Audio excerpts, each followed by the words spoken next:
Eu sou envolvida com a emoção. Eu tenho uma abertura para o mundo, assim, muito fácil. O mundo entra muito fácil. Então, eu falo do mundo, das coisas, das pessoas com facilidade. E depois, há muita literatura lida na infância. Eu fui uma leitora. Eu acho que isso é importante. Ensinar a ler, ensinar a fazer é uma coisa muito importante. Eu sempre pensei na dor, eu sempre pensei que as coisas, na justiça, na verdade, no mal feito, nas maldades, eu sempre pensei muito nisso, então o meu raciocínio nunca ficou muito infantil, muito doce. Eu não sou muito doce na poesia, eu sou mais crítica, mais analítica nesse sentido, mas eu sempre escrevi. Meu primeiro verso, eu tinha 4 anos, eu fiz uma trova, ele queimou, porque quando eu dei um incêndio na edícula, queimou 21 cadernos que nunca tinham sido digitados. Então os meus poemas primeiros estão lá. Então eu fiz retratos de pessoas, eu faço muito retrato. Por exemplo, eu conheço uma pessoa, ela não precisa me dizer nada, ela basta ficar um pouco comigo. Eu sinto ela, né? E eu escrevo muito assim. Então a poesia, ela é natural em mim, como a própria filosofia, eu acho que ela nasceu junto, né? Como eu sou falante, eu fui superando isso e eu falo mesmo, eu falo o que penso. Não tenho muito problema com isso.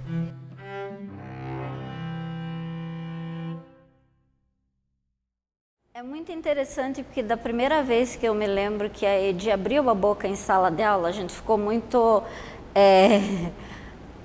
assim, era um jeito diferente de falar, de dar aula, completamente fora daquele protocolo que a gente conhecia, né?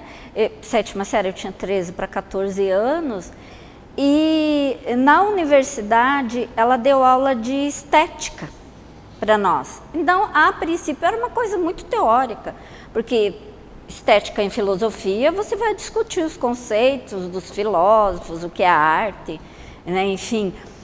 E aí um dia ela fez uma proposta e ninguém pintava nada. Aquela sala enorme, cheia, era uma turma muito grande. Ah, não, pintamos, fizemos aquilo, nossos riscos, nossos rabiscos, e fomos expor na antiga biblioteca. Foi uma festa, porque, imagina, a gente nunca tinha feito isso, e sim, ela sempre teve um jeito absolutamente diferente. E é bem interessante porque a Edi, ela não se prende a nenhum formato, ela é muito intuitiva, se der vontade ela faz aquilo, não importa. E, inclusive é difícil classificar em que escola, não sei muito, não tem muito como classificar a arte da Edi, né? E eu que estou sempre lá ajudando no ateliê e tal, e é uma loucura porque ela faz 1000 coisas ao mesmo tempo, né? Ela está dando uma oficina, dela já está bordando, dela, ah, não, tive uma ideia, daí eu vou fazer um poema, vem cá que eu vou ler esse poema que eu acabei de escrever. Aí eu já estou pintando uma tela, e é muito difícil acompanhar o ritmo, é difícil. A Edi, ela não é só artista, tela, artes plásticas, ela também é poetisa, ela é filósofa. Então, quando eu tinha a loja lá na frente do Trento, ainda era o Trento Brandalize, e na frente do Trento eu dava aula, e de vez em quando ela chegava lá e dava, por exemplo, aulas de estética, o que era belo, o que não era, o que era certo, o que não era. E muitas vezes e foi quando eu a vi pela primeira vez atuando como poetisa e como orientadora. Por quê? Porque tinham uns alunos, a gente estava todos estavam produzindo em volta da mesa, e a menina, com o que a menina falava, ela pegou um papel de embrulho que estava assim em cima da mesa, e ela foi anotando as palavras que a menina ia fazendo, e saiu uma poesia. E eu falava assim, gente, e ela falava assim, não precisa de muitas coisas para você fazer. Você vai captando o que você fala espontaneamente e vai anotando e você forma uma poesia. Olha, eu acho que ela é uma mulher de múltiplas facetas, de múltiplos talentos, né? Então, a poesia sempre me chamou a atenção. Na época que eu estive na Secretaria de Políticas para Mulheres, por exemplo, nós fizemos um sarau, né, Mulheres em Cena, ela esteve lá recitando, e fazemos aqueles varais, né, de poesias. Não apenas isso, né, dessa arte que emociona, mas também ela cria técnicas, né? ela está sempre pensando em novas técnicas, em como utilizar materiais, reciclar materiais. Eu lembro uma vez que nós nos encontramos, ela estava, estou fazendo agora usando papelão. Enfim, ela está sempre criando, sempre inventando, sempre tem um olhar diferenciado, né, para os objetos. Então, os objetos ela consegue transformar, às vezes, um objeto muito simples em arte. Então, eu acho que esse que é o talento do artista, e com isso, na produção dela, naquilo que a gente pode apreciar, ou indo ao ateliê dela, ou nas exposições, essa qualidade, a beleza, as cores, né? E essa inventividade dela no aspecto das técnicas. Ela é muito livre para fazer as experimentações. Então, ela é uma cientista da arte, digamos assim.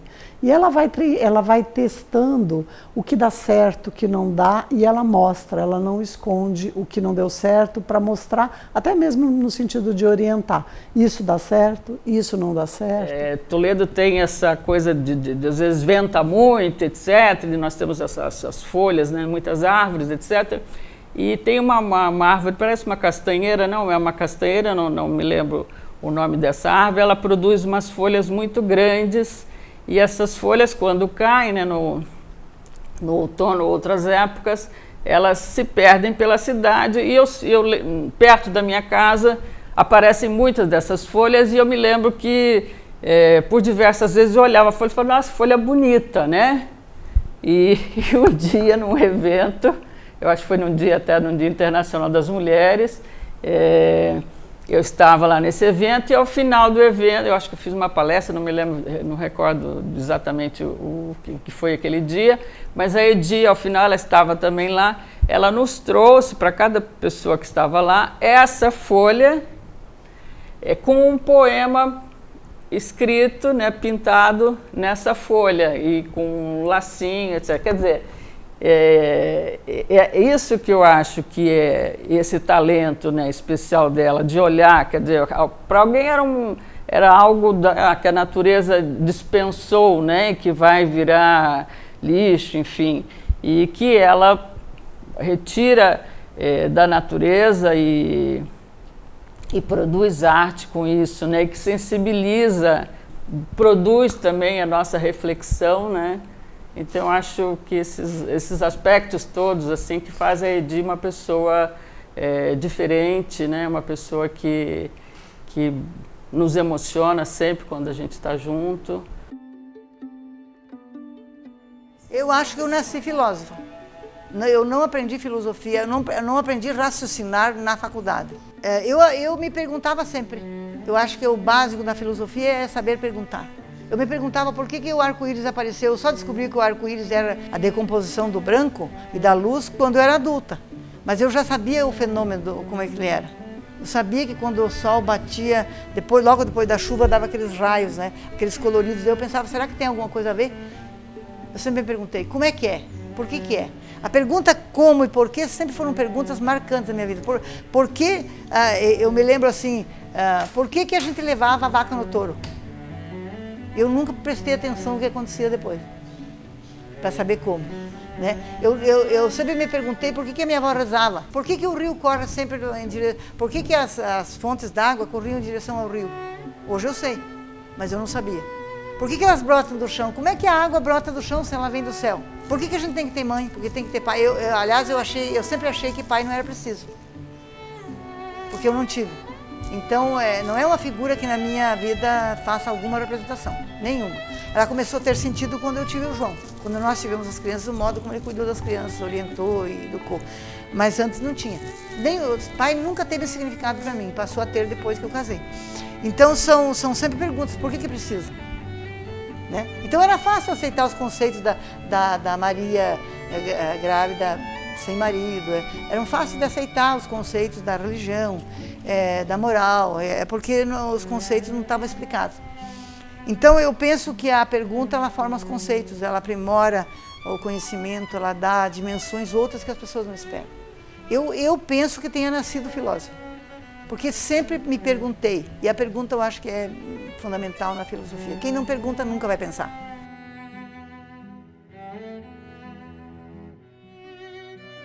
Primeira academia que teve em Toledo, na verdade não era academia, era centro cultural. Foi criado por meu pai. Em função disso, o Centro Cultural de Toledo recebe o nome dele, Centro Cultural Oscar Silva. E a Edi, logo que pôde, participou desse grupo, que foi o embrião da Academia de Letras, porque fizeram isso para valorizar mais a necessidade de ter a Casa da Cultura aqui em Toledo. Então, a Edi, participante fundamental. Eu acho que a Edi já tinha o vírus nela. Então, foi apenas, nem um despertar, não foi? Foi uma injeção para que esse vírus se manifestasse cada vez mais efetivamente.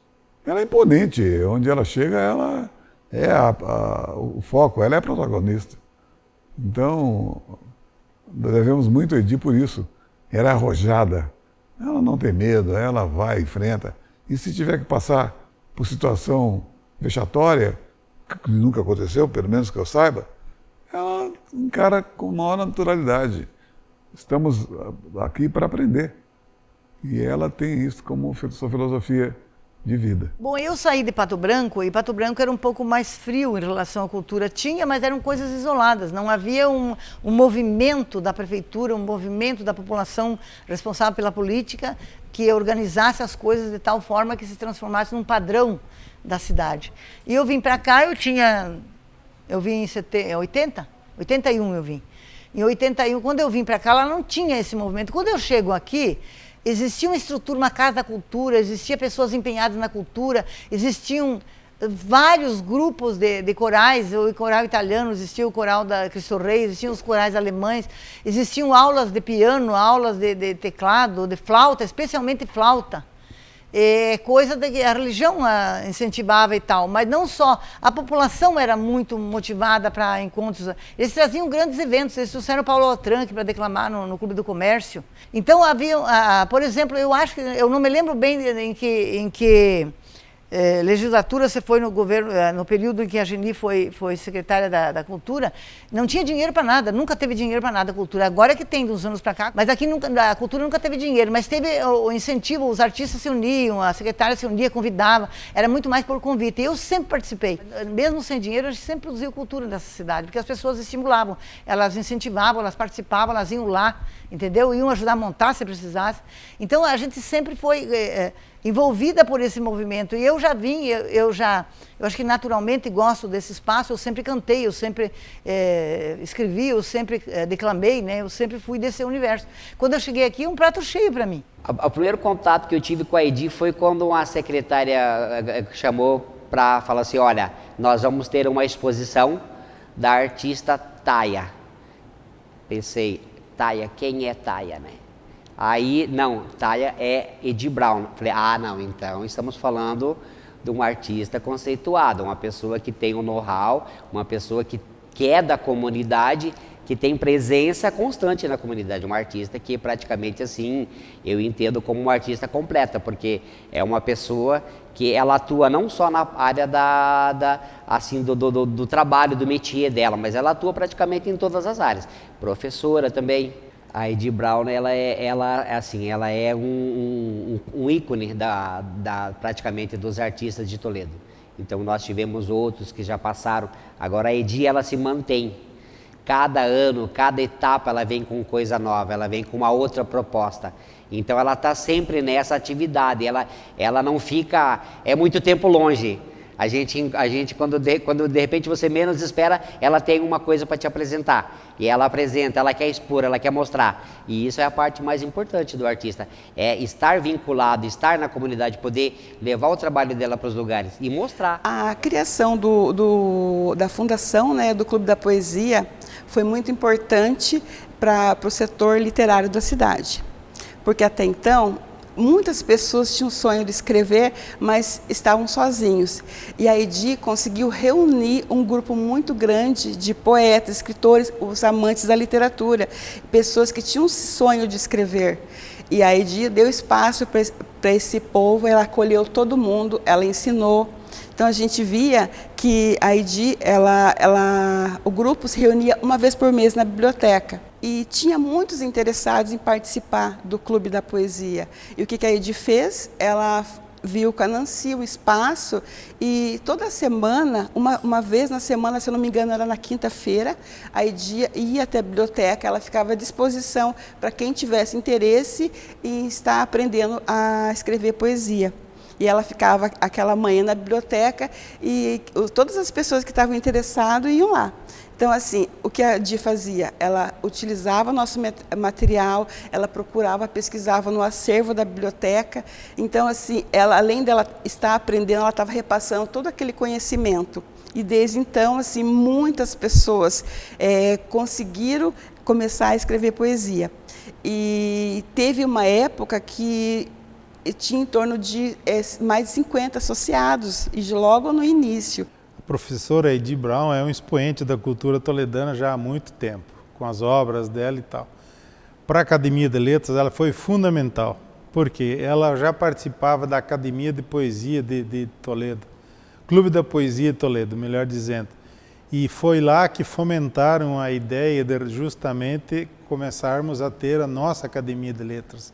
O que é uma Academia de Letras? Ela congrega escritores num bem comum, que é a defesa dos valores da língua portuguesa, publicação de livros, apoios culturais, oficinas.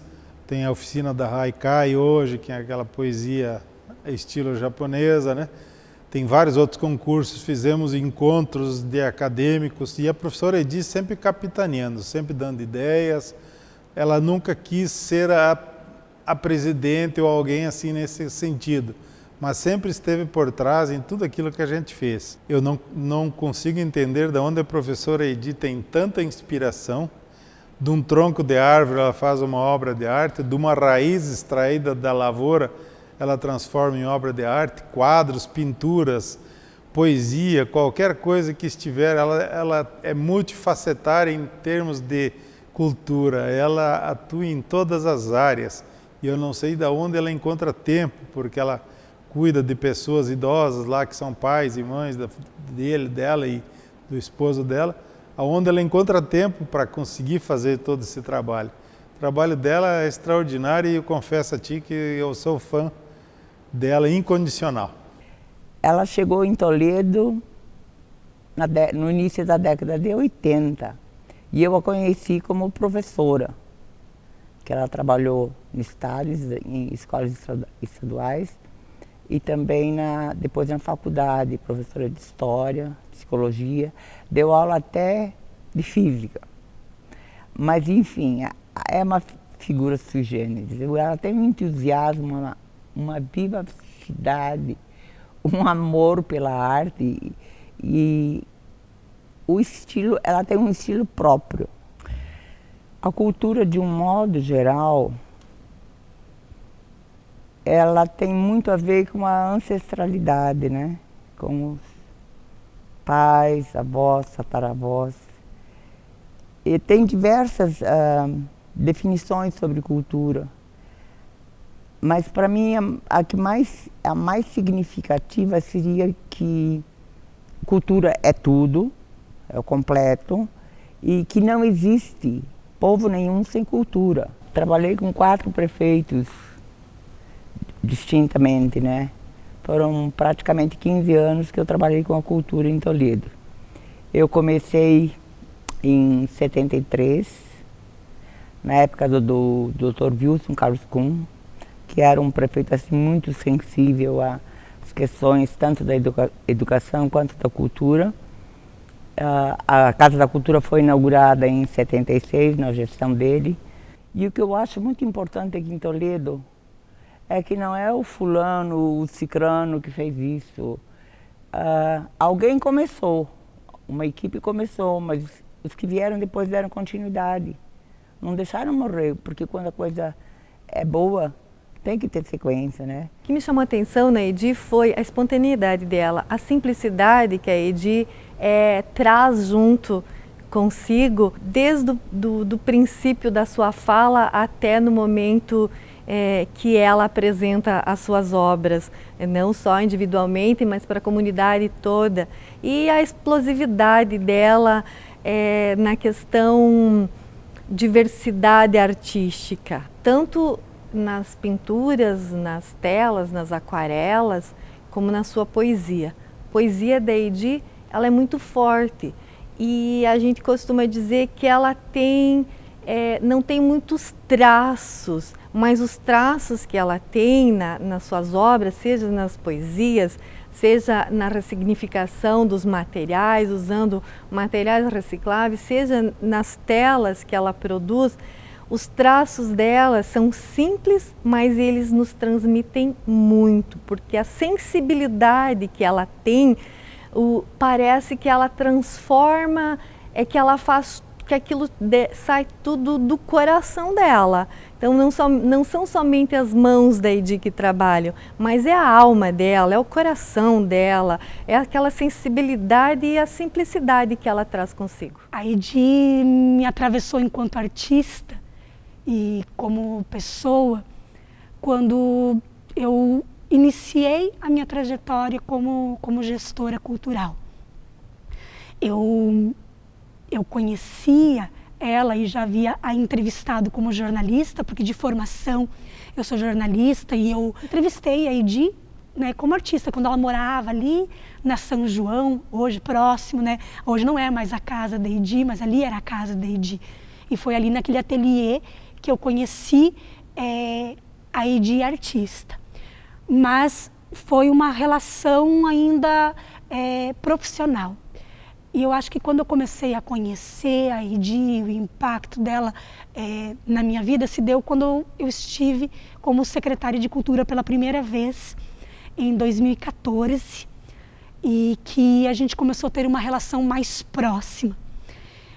Além de eu conhecer o processo criativo dela enquanto artista, eu conheci a Heidi, a figura humana, a mulher, que também se tornou uma pessoa e uma mulher referência para mim aqui na cidade de Toledo, pela sua trajetória como professora universitária, pela forma livre em que ela cria e que ela transpõe barreiras do ponto de vista, inclusive estético, no território em que a gente vive. Então eu comecei a me aproximar da Heidi, também da figura humana dela como professora, como mestre, e conversar com ela sobre filosofia e conversar com ela sobre arte, sobre a necessidade da construção de uma política pública que impactasse e que tivesse perenidade, que tivesse constância na nossa cidade e de que forma que isso se transformasse numa rede que envolvesse não só pessoas idealistas, sonhadoras e lutadoras como ela, enquanto artista, mas que também envolvesse outros fazedores de cultura e gestores de cultura para a construção dessa política pública. Então, por isso que eu disse, assim, eu acho que são dois momentos. O momento de você conhecer alguém, mas o momento de verdadeiramente você se aproximar e conhecer a figura humana e compartilhar de sonhos e de projetos. E então ela se tornou uma figura de inspiração. Eu aproveitei todos os espaços. Eu acho que em todas as secretarias de cultura que houveram, eu participei de algum modo. Não me lembro exatamente, porque é muito tempo, são 40 anos e é tempo para burro, né? E eu vivi o período do CUM. O CUM foi um incentivador extraordinário da cultura aqui. Depois nós tivemos aqui, tinha estrutura.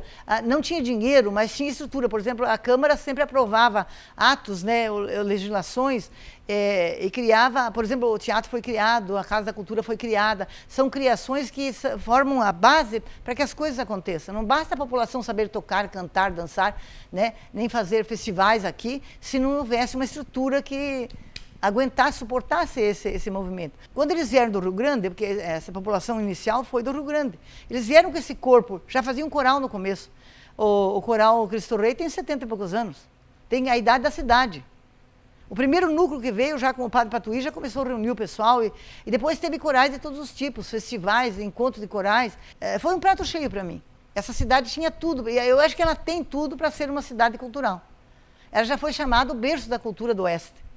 Ela superou Cascavel muitas vezes. Hoje Cascavel tem mais dinheiro que a gente, porque é uma população que tem mais representação política, mas nós tivemos muito mais movimento para isso. Eu acho que essas gentes que moram aqui, esses jovens que moram aqui, eles merecem uma oportunidade de ver coisas bem feitas, né? E Toledo tem isso, né? Mas a maior parte das secretarias de cultura foram governadas por mulheres. Algumas com muita visão, outras um pouco mais tímidas, mas sempre, eu nunca pude reclamar, porque eu sempre fui convidada e quando não fui convidada, fui provocar, né? E eu gosto desse movimento, eu acho que a gente existe para manifestar os talentos e os dons que tem. Porque as maldades vêm naturalmente, mas as outras coisas precisam fazer força. É muito complexo. Cada dia é um poço de profundidade, né? A gente não tem como classificar. Olha, me passou pela cabeça agora, a Edi, ela é muito próxima de um poema do Mayakovsky, ela é toda coração. É uma pessoa que não tem amarras para ajudar os outros, ela tem necessidade de estar junto com as pessoas, ela gosta de vivenciar e o novo, e a vida, e é curiosa, sabe? Isso tudo move a Edi a ter todo um projeto. Ela é inquieta, ela não para quieta, ela se mexe, a cada 5 minutos ela tem uma ideia nova. Olha, a Edi é um patrimônio, né? Um patrimônio da universidade e um patrimônio da cidade, né? Ela conseguiu criar várias coisas na área da cultura, na área de literatura, né? Entidades, associações, né? Então, para a cidade, eu acho que a Edi é essencial, foi essencial, e a região, a cidade, deve muito a ela. Na poesia, ela tem feito poesias na área de filosofia. Então ela conta um pouco do pensamento filosófico através da poesia. Então o que me chama a atenção é a capacidade de sintetização de algumas palavras de um problema filosófico que é muito complexo, né? Que para nós é difícil de... né? As pessoas imaginam que, de fato, filosofia é uma disciplina difícil. Ela consegue sintetizar e, por vezes, dizer em um verso algo que é muito complexo, né? Ela sempre quis contribuir na universidade do ponto de vista estético, né, com a sua arte, então ela sempre se ofereceu para fazer quadros, fazer coisas aqui dentro, né? E quando nós não tínhamos recursos, nós negociávamos e ela fazia o mínimo possível, porque tem um custo, né? Então alguém tem que arcar com isso, e ela sempre se dispôs a fazer isso, né? E o outro elemento é o elemento da criatividade, né? E da incorporação de novas tecnologias, e abrir a própria campo da arte para coisas novas, né? Sobre esse aspecto, nós, da minha geração, a gente tem um dilema, que a gente tem sido formado num perfil mais fixo, e nós vivemos hoje uma coisa muito mais dinâmica. E ela é uma das pessoas que se incorporou a essa dinamicidade com bastante facilidade, né? Mas eu acho que a arte, o papel fundamental da arte é antecipar certas questões que no âmbito social ainda não estão suficientemente maduros, né? Ela antecipa essas questões, ela quebra tabus, ela consegue quebrar regras e comportamentos que estão, que de alguma forma estão fixos e por vezes se tem como verdades absolutas, e a arte, como um pouco a filosofia também, elas têm essa capacidade de... Não é que elas querem revolucionar por revolucionar, né? Mas elas pensam além dos limites do real, né? Então elas estão sempre no nível do possível. Entre o real e o possível, existe um campo muito grande. Então, tanto a arte quanto a filosofia pensa se possível, transformando isso em real, e daí deixa que o mundo se vire quanto a isso. Então, aí é o âmbito da criação. Quando eu cheguei aqui em 2005 para 2006, um pouco antes de inaugurar a Duct, a gente via um pouco árido o campus em relação às exposições. Não tinha nada aqui dentro de exposição de arte, a não ser o painel da Edi aqui na biblioteca. E a gente sentiu a necessidade de fazer uma coisa mais presente e periódica. Então, a cada mês a gente fazia uma exposição de um artista diferente aqui de Toledo.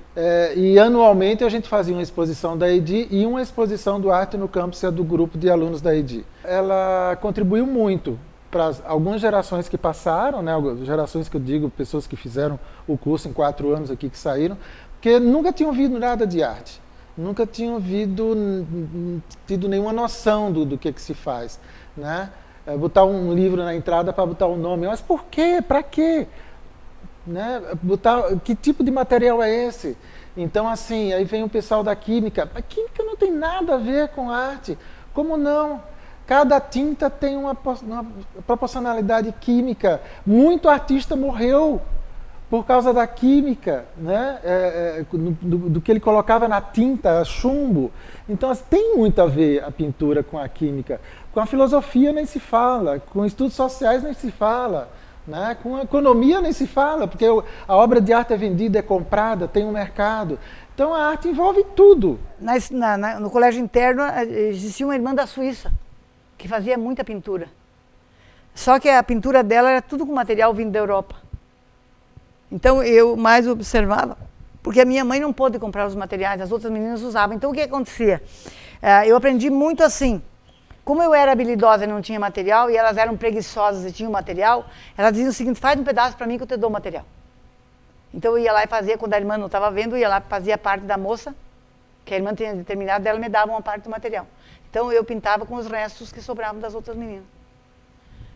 E isso possibilitou eu me desenvolver, porque eu fazia 10 trabalhos, enquanto elas faziam um, eu fazia 10, porque eu fazia um pouco para essa, um pouco para aquela, um pouco para aquela, e sempre trabalhos diferentes.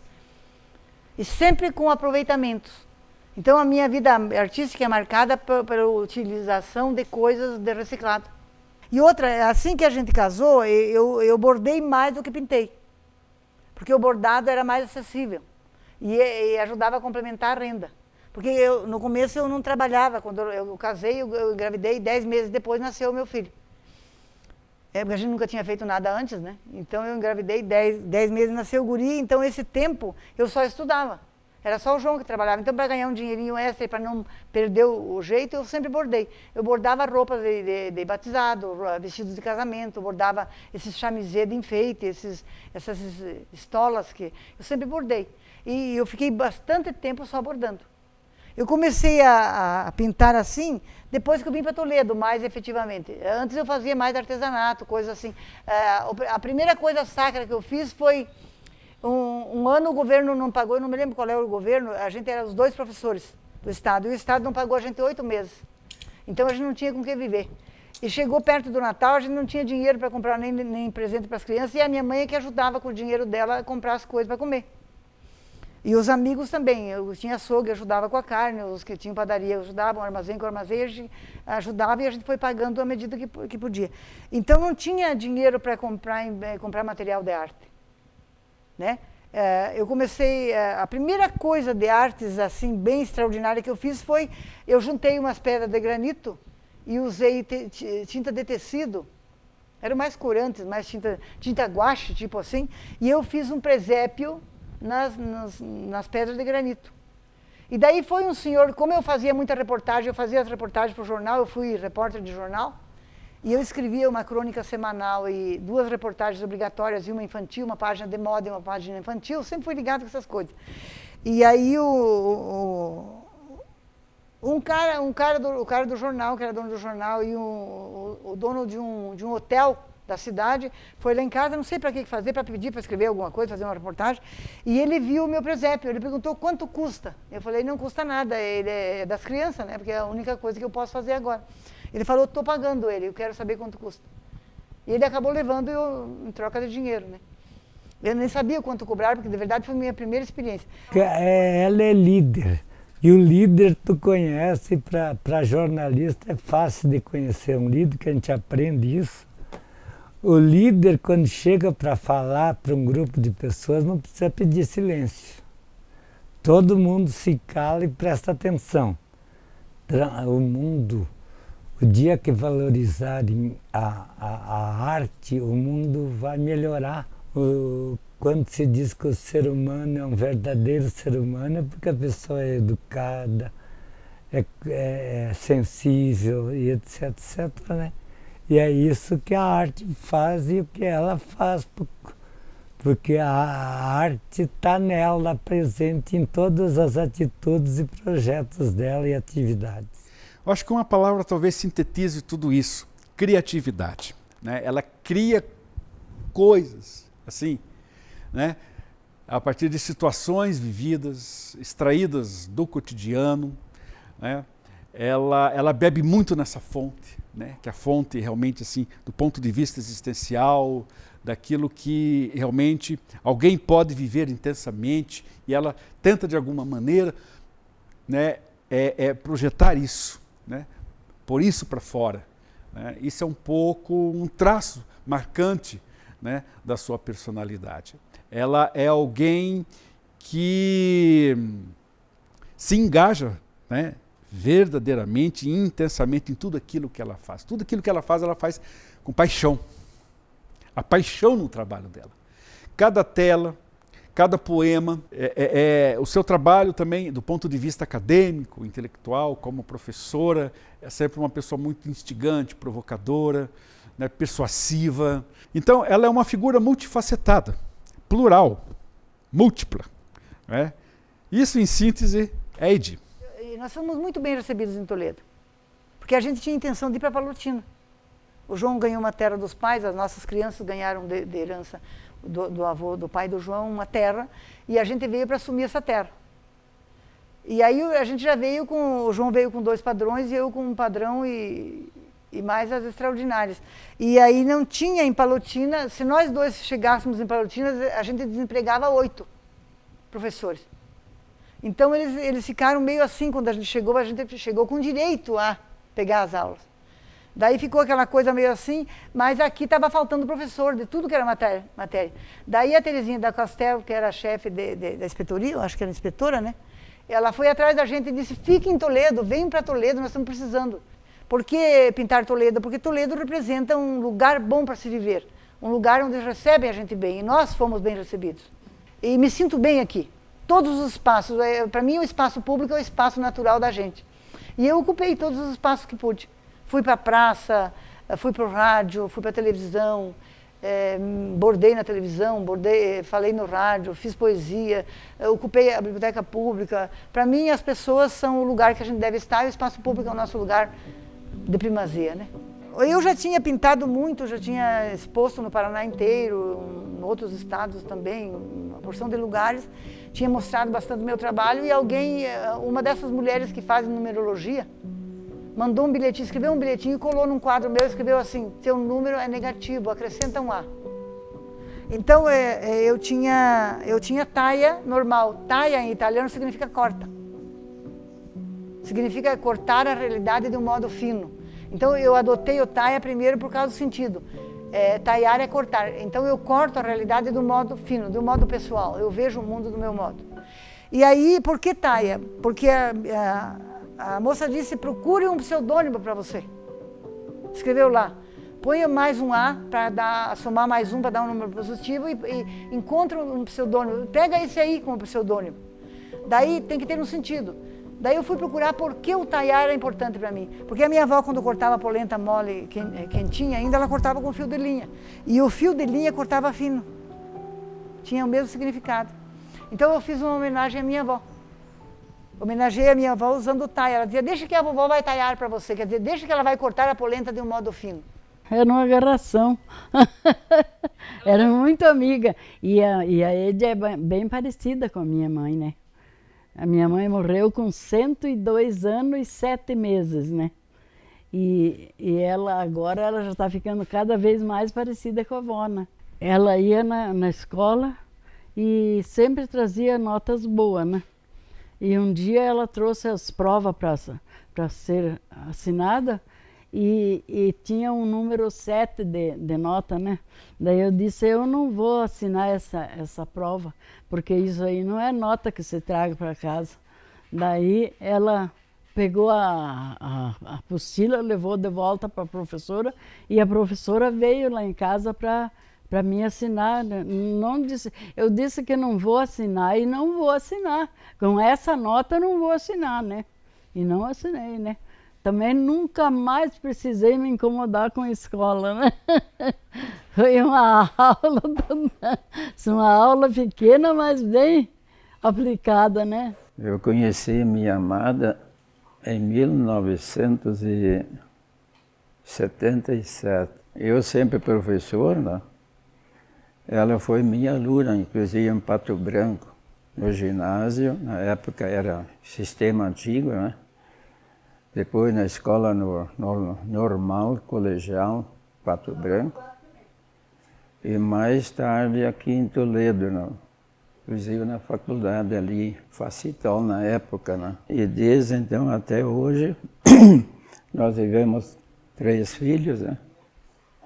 Fiz concurso e passei naquele concurso e acabei sendo escriturária no banco. E ela trabalhava numa loja lá de discos, concertos, etc.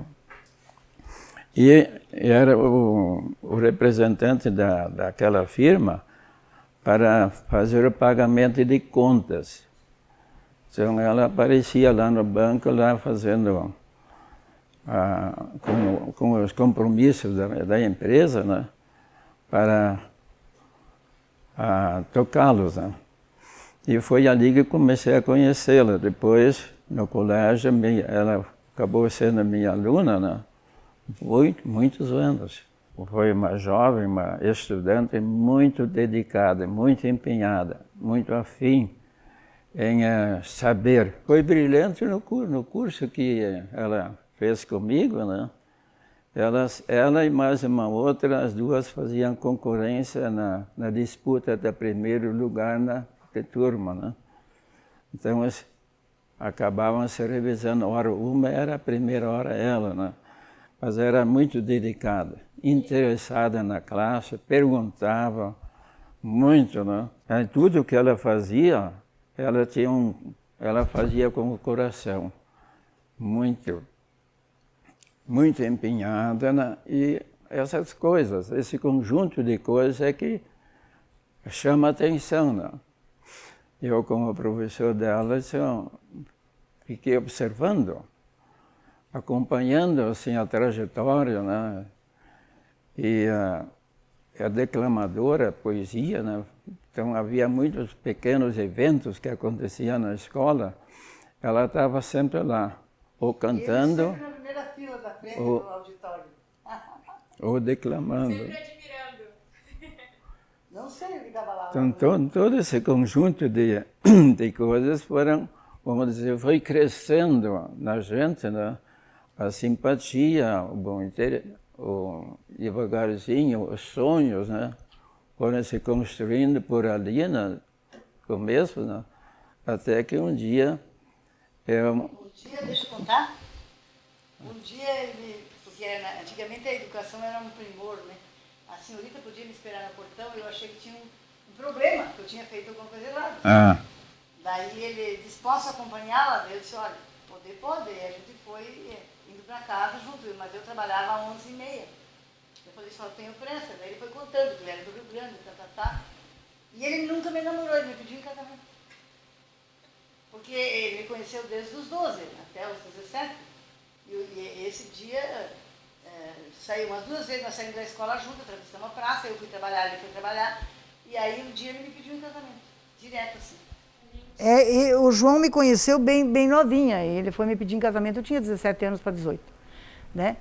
E ele foi um excelente professor, ele era um homem correto, ele não fazia brincadeiras bobas com a gente, ele chamava a gente de senhorita, ele tratava a gente com formalidade, sempre foi preparado para a sala de aula, ele era assim muito... Se você fizesse uma pergunta, enquanto ele não respondesse a sua pergunta, ele não deixava, não importava se o horário da aula acabou ou não, ele continuava te explicando até que você chegasse àquela conclusão. Então, sempre foi preparado, eu copiei dele muita coisa, ele fazia aqueles quadros comparativos, por exemplo, dando história, ele pegava o aspecto econômico, o aspecto administrativo, o aspecto político, o aspecto social, a estrutura da economia, ele sempre era muito claro e vinha até o vocabulário, ele pegava o vocabulário daquele período trazia para você. Então ele sempre foi muito, muito profundo e muito extensivo quantas. Só não aprendeu com o João quem não quis. Ele me olhava com esses olhos dele bem azul, assim, encantado para mim. Daí eu fiquei pensando, por que não tentar, né? E aí tentamos e estamos aí, né, até hoje. A gente aprendeu juntos, a gente fez acordos. Claro que eu tive que ceder um pouco, ele teve que ceder um pouco, porque o meu mundo foi completamente diferente do dele. O meu mundo era aqui de fora, o mundo dele foi um mundo mais interno, mais moralista, mais religioso. Então, realmente ele não me pediu para namorar. A gente namorou muito pouco. E ele me pediu em namoro na Páscoa, a gente se preparar. A minha mãe pediu um tempo para me preparar um enxoval, que eu não tinha nada, porque eu não tinha interesse disso, né? E daí eu acabei casando em janeiro. Ele queria casar em setembro já. A gente acabou casando em janeiro, né? Quando conseguiu alguma coisa. E com o João a gente aprendeu junto. Tudo, eu acho que de mulher também ele deve ter aprendido muito comigo, porque o que ele aprendeu fora foi mais com a mãe. E o que aprendi de homem, assim, de masculino, foi com ele, né? Tudo que nós fizemos sempre num acordo. Eu acho que foi por aí. Eu não escolhi o João. Eu fui escolhida por ele. No começo eu achava que ele era muito velho. As meninas diziam do grupo, falavam, mas ele é muito velho para você e tal. Vocês são muito diferentes. Inclusive tinha umas 4 ou 5 da minha turma que gostavam dele. E ele acabou me escolhendo, que eu não estava interessada nele, mas as outras estavam. Eu sabia muito dele por causa das outras, né? Elas eram mais velhas, inclusive. E acabou casando comigo. A minha vida foi divertida, né? Não, ninguém percebe a Edi, né? Porque a Edi é um ser totalmente diferente de todos os que nós conhecemos. Ela como mãe, nossa, eu estive na casa dela, é uma pessoa diferenciada. Como esposa e como avó, enfim, a Edi tem tantas facetas que não tem como a gente identificar ela como um viés só, né? Porque é alguém que consegue transitar desde a parte cultural quanto a parte acadêmica e estar intrínseca e ligada de forma muito forte à cultura, seja ela escrita, ou seja falada, ou seja transmitida através dos seus quadros e mosaicos, e enfim, tudo que ela fez, não pode ser uma pessoa comum. Conversamos com alunos que dizem, poxa, eu pintei quadros, mas quadros inspirados e com a mão ao meu lado da Edi. Então, a Edi, eu posso te dizer o seguinte, ela vislumbrava, ela enxergava o futuro, ela enxergava os caminhos que tudo devia transitar. E pela sua presença de espírito, pela sua força como mulher inspiradora, ela abrigava e trazia, né? Como se diz, uma choca que trazia para baixo de si pessoas que sonhavam com fazer cultura, pessoas que sonhavam com a arte e pessoas que sonhavam em desenvolver todo esse trabalho de forma dinâmica, mas sustentada. Por isso que a presença dela está em todos os setores, desde a formação do Conselho, desde a criação dessa outra parte que é a academia, que nós temos aqui, das legislações que se discutia também de educação. Veja, as pessoas às vezes não levam em consideração, mas Toledo tem um sistema municipal de ensino. O sistema municipal de ensino desabriga a cidade do Conselho Estadual de Educação. E tudo isso, a influência sempre foi de pessoas iguais a Edi, que vislumbravam e que enxergavam. Poxa, nós temos que ser independentes. E quem conhece ela sabe que a independência está no coração dela, né? Primeiro eu conheci a obra para depois conhecer a artista. Então a Edi Brau chega na minha vida depois da obra dela já ter chego, né? Então eu acho que é o que acontece com boa parte dos artistas. O ruim é que quando eles são mais distantes, o que não é o caso da Edi, a gente talvez perca esse contato de sentar, tomar uma xícara de chá, olhar nos olhos, conversar sobre uma obra, que pessoalmente é uma parte assim que eu faço questão absoluta. Então eu conheço a Edi numa entrevista profissional, num programa de rádio ao vivo. Eu costumo olhar o artista muito além da sua arte, né? Ele traz impregnado algo muito diferente. Então foi numa conversa que era para durar uns 30 minutos, acabou durando praticamente umas 2 horas, e a gente faz o resgate da história não só da artista, mas da menina, da mulher, das gerações. Acho também que não seremos justos em tempo com a Ed. Acho que com o passar dos anos a sociedade vai perceber o que tem. Não acho que essa conta vai fechar. Acho que as próximas gerações, acho que pessoas do país inteiro, de outros países, vão fazer esse cálculo de forma muito mais justa do que nós fazemos hoje, mas isso é muito natural, né? Isso é cíclico, é histórico. A humanidade tem um certo delay para perceber os grandes gênios, os grandes artistas que passaram e que passam por nós. A nossa geração é privilegiada por conhecê-la na maturidade da sua arte. O artista vai se desenvolvendo no espaço, tempo e saber.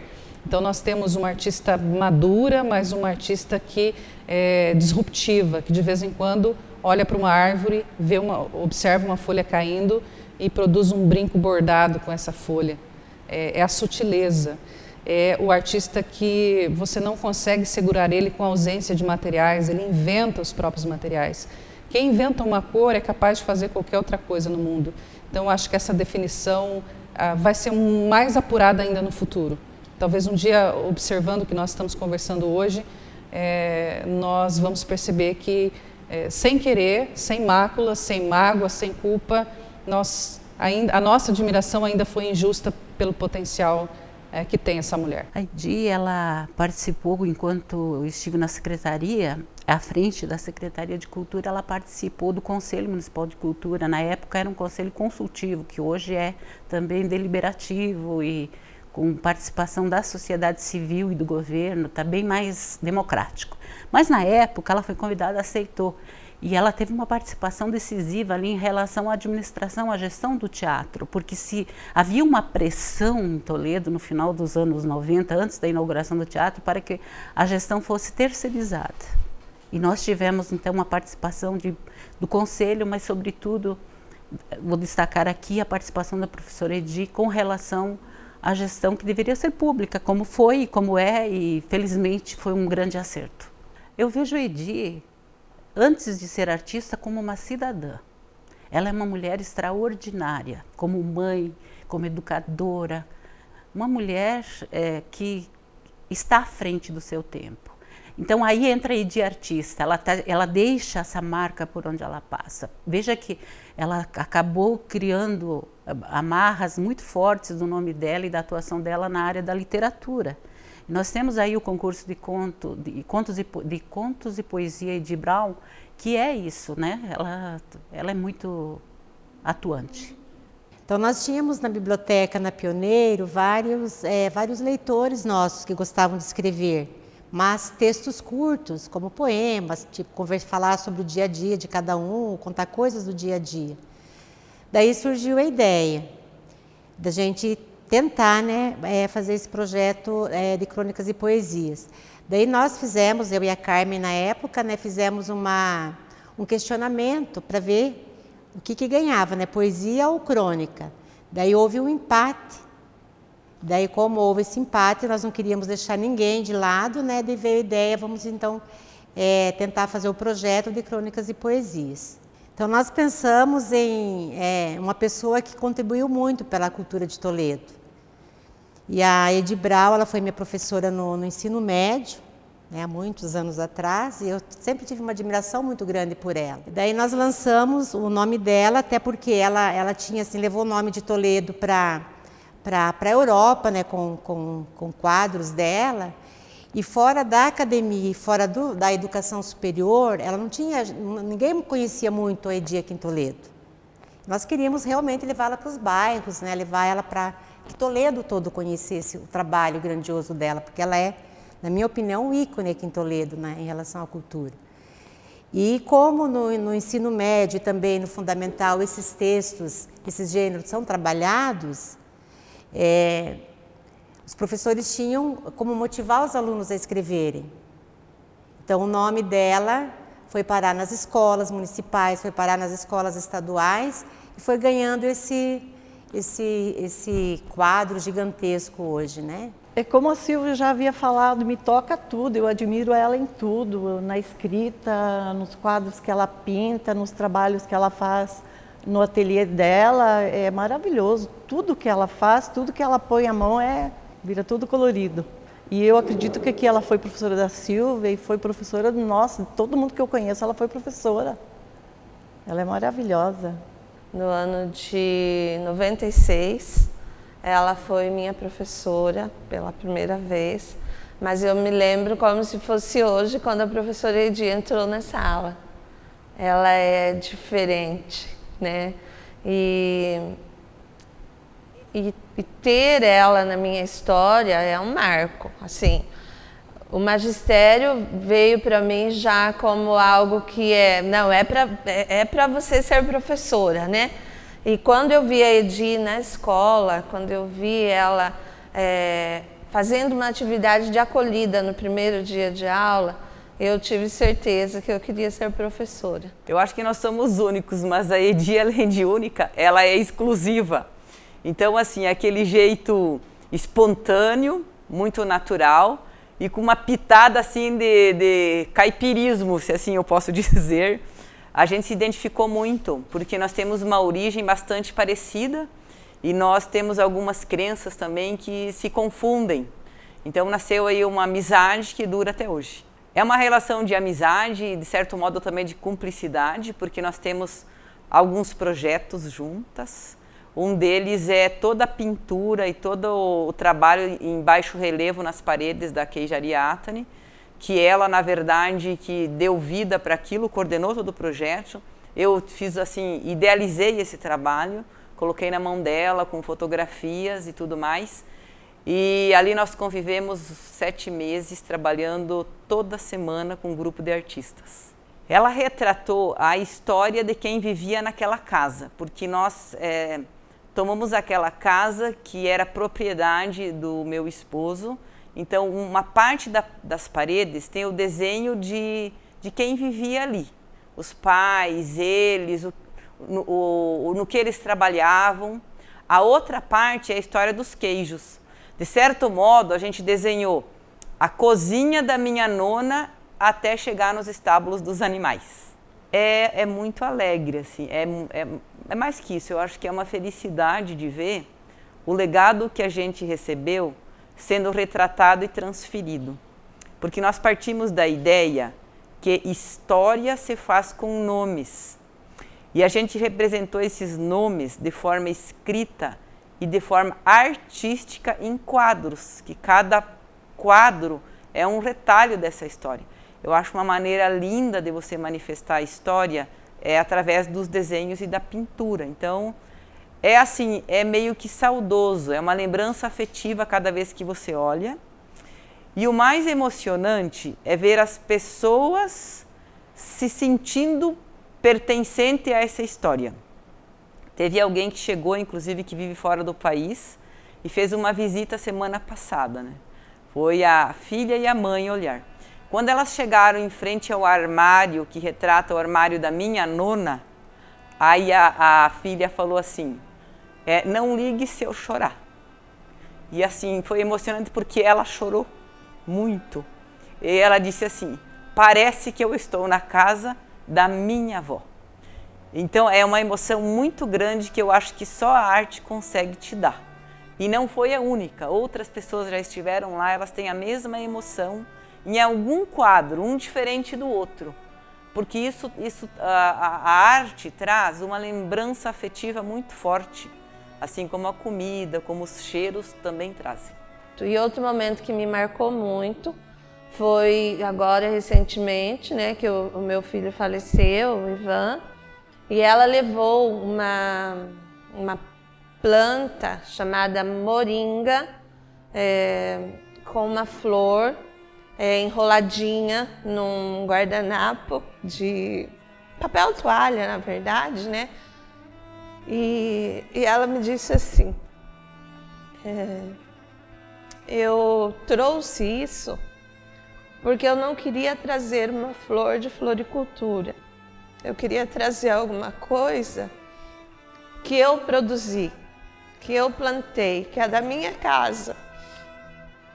E eu não trouxe para ele, eu trouxe para você, ela me disse, né? Porque a moringa, ela é uma planta muito resistente. Ela não precisa de muitos cuidados, ela não precisa de muita água para sobreviver. Então você decide se você quer que ele leve com ele essa planta ou se você quer ficar com você, né? Para você cultivar. E eu decidi ficar com a muda, né? Porque indo com ele, essa planta morreria, o ciclo dela terminaria ali. E não é isso que é a proposta, né? A proposta é que continue. E é uma homenagem também para ele, porque ele é da cultura, né? Da arte. E motivava muito tudo isso, né? Inclusive isso que a gente está fazendo agora, né? O fã da Edi Brau. E conversava muito com ela também, né? Então, a moringa está plantada, né? Está cheia de brotinhos. E é essa simbologia, né? É muito, muito interessante a gente pensar que tem algo vivo ali. Então a moringa para mim tem esse significado agora, né? Ela não é mais uma planta resistente apenas. E ela me disse que essa resistência é a que eu precisaria ter para continuar a vida, para continuar minhas composições, enfim, para continuar levando essa cultura para frente.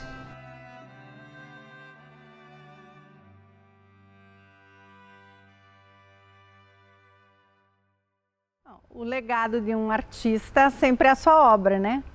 E se ela ganha visibilidade, popularidade até, dá uma ampliada nas possibilidades de mais e mais pessoas conhecerem. Então esse movimento democrático, né?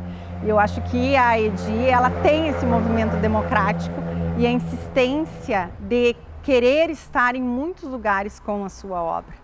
Como ela educou muitas e muitas gerações, quando a gente vai fazer o trabalho em escolas, que grande parte dos professores de uma certa idade, eles só tinham uma licenciatura de filosofia para fazer em universidade pública aqui em Toledo, né? Antes do EAD, por exemplo. Então, todos passaram pela Edi, né? Então, o legado está a Edi nelas, né? A Edi em mim, a Edi em vocês. Então, tem esse duplo movimento, né? Uma artista viva, deixando seu legado na obra material, dessa matéria que nós vamos nos encontrar, mas também daquilo que ela foi marcando em nós, né? Por ora, contorce o estômago e da indiferença faz parte. Se o belo ao bem convém, que a beleza tem? Se o bem o justo sustém, ora, por agora, pense o pensar também. A beleza sozinha não se mostra do que a natureza tem, nem tampouco se resume à imagem que a ideia mapeia. Talvez intuição de alguém, que a espírito liberto sente, percebe e mantém. Brinquedo que se brinca como bola de meia, não tem dono, não tem trave, faz-se a regra no jogar e a cobrança, mas pura gozação. Aquece o corpo e alegra o coração e, elegendo amigos, desmancha o cidadão. 27 de junho de 2020, Edi. Porque eu acho que as pessoas morrem, e se elas morrem, não fica herança. A herança que eu falo não é o exemplo, o modelo, uma coisa até para negar. Você pode não concordar com ela, mas você tem um parâmetro para se lançar. Eu acho que para se lançar no mundo, você tem que ter um lugar de onde se lançar. Então, o registro é uma forma de você poder partir de algum lugar, para você poder confirmar ou negar. Veja que o meu verso aqui, ele diz assim, o que se aceita e se repete, gera crença, vira padrão, cria receita. E é assim que acontece, sem registro. Porque a minha preocupação em não morrer? Não eu não morrer, mas que eu sirva de uma plataforma de lançamento para alguém. E eu acho que eu fiz isso muito. Eu sempre disse o que sentia, por que sentia daquele modo e o que eu poderia ter feito se eu tivesse tido outras oportunidades. Mas a Edi que eu conheço é exatamente como eu gostaria de ser. Eu não finjo nunca, eu sempre estou inteira no lugar que estou. Né? Isso tem um preço. Uma parte das pessoas te admiram, outras têm vergonha, outras têm medo de você e outras não gostam de você, mas isso não importa muito. Importa que esse movimento se crie, né? Se você olhar, por exemplo, a história da humanidade, os passos que você imprime com os pés sem intenção, eles só marcam que alguém passou. Mas os passos que você marca com intenção, ele tem a intenção gravada ali. O outro vem e pega. Ele sabe de onde é que vem e para onde é que vai. Então você pode seguir o caminho, você pode completar, você pode corrigir. E se não há história, a gente nasce morto. Eu acho que é muito isso, né? Não é para Edi Brown permanecer. É para que uma pessoa que eu possa seguir ou condenar, possa servir de parâmetro, possa servir de plataforma de lançamento. Então, há que haver história, até para ser negada. Né? Se não for boa, se nega, mas tem uma história para servir de parâmetro. Né? Eu penso que ninguém deveria morrer gratuitamente. Eu acho que não se nasce para morrer de graça. Cada um tem uma missão, nem que seja para acordar os outros. Né? Penso assim. E eu acho que a Edi é uma pessoa natural, eu chego nos lugares e eu me ponho no lugar. Eu acho que isso é uma coisa, é a Edi que eu conheço, é a que eu aceito, eu acho que é a boa das que eu conheço. O resto foi trabalho, esforço, sacrifício, né? Eu nunca dei uma aula de qualquer jeito. Sempre preparei 3. Eu nunca fiz uma arte de qualquer modo, né? É isso. Bom, se eu fosse falar para os que vão vir depois, eu diria... Busque os retalhos. Remonte para saber de onde partimos. Porque ninguém se lança se não tiver uma plataforma. Né? Se você é um artista... Hoje eu tenho esses materiais que eu estou usando para reciclar. Amanhã pode não haver nada desses. Mas sempre serão matérias-primas. Se você tiver sentimento, se você tiver criatividade, se você tiver desenvolvido os seus talentos, suas habilidades, que são físicas, psicológicas, são intelectuais ou são racionais, sejam quais forem. Ande com os seus próprios pés. Sem o antigo não há novo. E aprender, você tem que aprender. Você não sobrevive se não aprender. E cada espaço é um espaço. Cada família é uma família, cada pessoa é uma pessoa. E sempre se lê o mundo com a informação que se tem. E se se tem pouca informação, o mundo é pequeno. É isso. Espero que sirva. Beleza. Obrigada.